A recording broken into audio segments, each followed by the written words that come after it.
So now I'd like to invite Anne Macaulay back. So if you get the microphone to stand up right.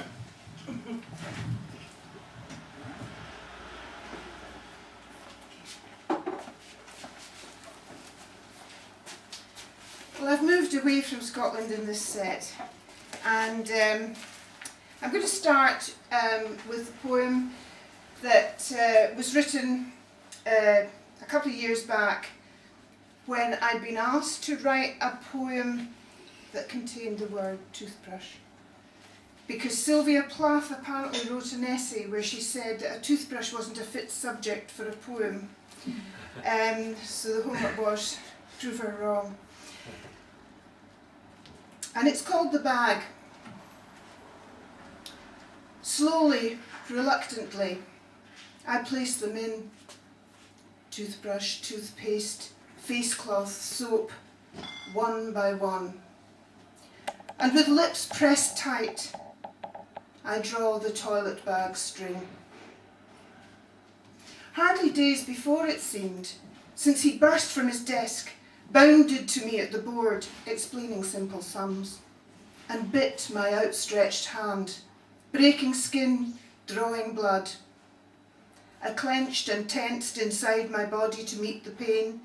His autism required a calm response, then guided him back. Look, Rizwan, there's your pencil. My practice nurse, she's also Anne. My jab completed, she flicked my notes. And what else have you forgotten? Been too busy for? Next, I carefully pack the nighties, dressing gown, slippers, all new. And mustn't forget a book, a notebook and a pen. The frown of, where's the letter? What else do I need? That day, the result from Mr. Rosai. His kind eyes tried to explain. His mouth started to shape a lot of words I couldn't hear. Dropping my handbag, I have to get my husband. I bumped and lurched out. Returning with Rich at my side, at last he'd found a parking space. Mr. Rosai could resume. I listened, nearly heard, but had to ask for the paper to read the words, over and over, to take them in fully. Tiny, tiny, but still a tumour. Today, I have to pack my bag, deliberately, methodically, each item set in place, the clamour of threats and fears repressed. I zip it fast. Thank you.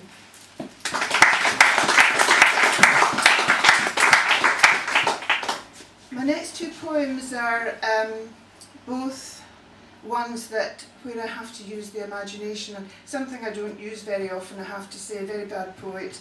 I rely too much on memory and detail like that. Anyway, I was asked, I was looking at a poem by Joe Shapcott, Mrs. Noah, taken after the flood, and this poem was written, prompted by some ideas from that. And it's called The Jackal.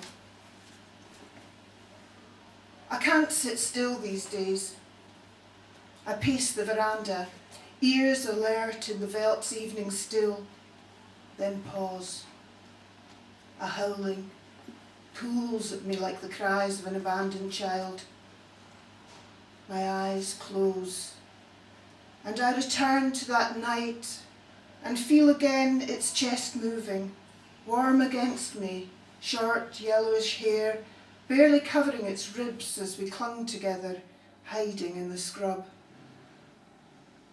Flickering lights and voices, the hunters passed, their faces cold-steeled by their double mission, to snare a scavenging animal, and worse, a runaway wife.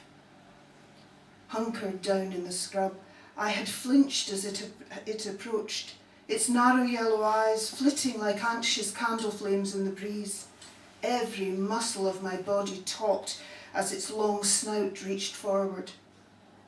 The sandpaper of its tongue rasped every inch of my arms all the way up to my neck, and I unclenched gradually. In relief, I was not its prey. It was licking the salt from my coursing sweat. As their lights swung and disappeared out of sight, I held it close like a nursing mother.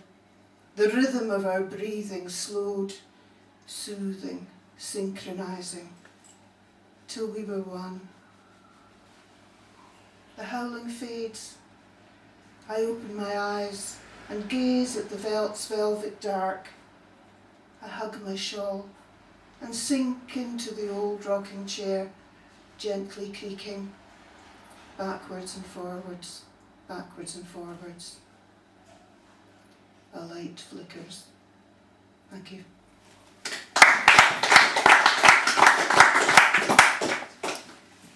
And this one is another animal poem, prompted by reading a little bit of Jackie Kay's My Daughter the Fox. And this is My Sister the Fox. I have 4 sisters. Actually, none of them are like this, but anyway. People used to say, "You two must be sisters." And we'd smile knowingly at each other, her teeth a little more pointed than mine, both of us pale-throated and chested, bristling back our short red hair. All right, so she was a little quieter and sleeker than me as she'd pad across a room, swishing her brush back and forth, searching for the finest canopies, the sharpest body and the sharpest suit. I'd be right behind her. But somehow, my 2 feet squashed into stilettos could not shimmy through the crowds with such ease, such elegance. My eyes, similarly beady, would glitter down my long nose, tracking her scent, and I'd call, "Leave a piece for me." Her ears would prick up as she'd grin toothily at me and point her snout and wink her eye. "Over here, sis. Some drumsticks, some flesh." And I'd teeter over, bumping into other guests, to taste and fondly finger her leftover pickings. Thank you.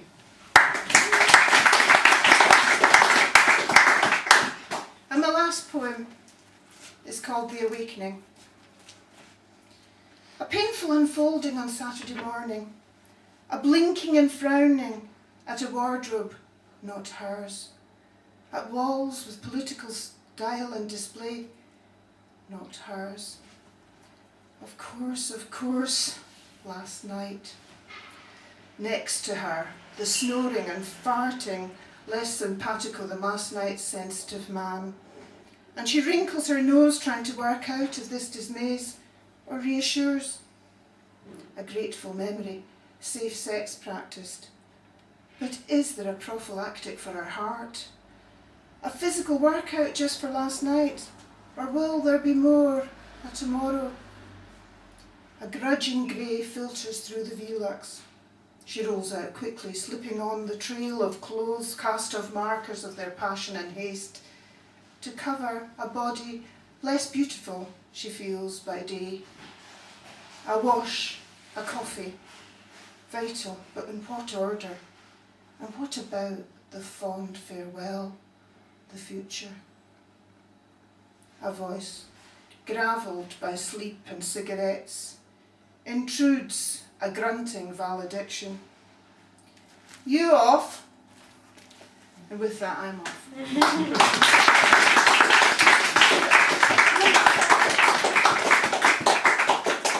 That was Anne Macaulay, new to Dodo on Prize. A wonderful couple of sets tonight. So more applause, please, for Anne.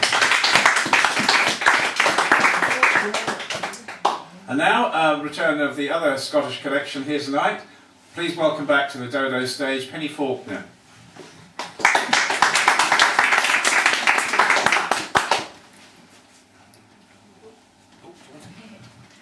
Higher, yeah. Thank you. Okay. Is that right? Yeah. When I was little, I had a friend whose parents had a kind of glass-topped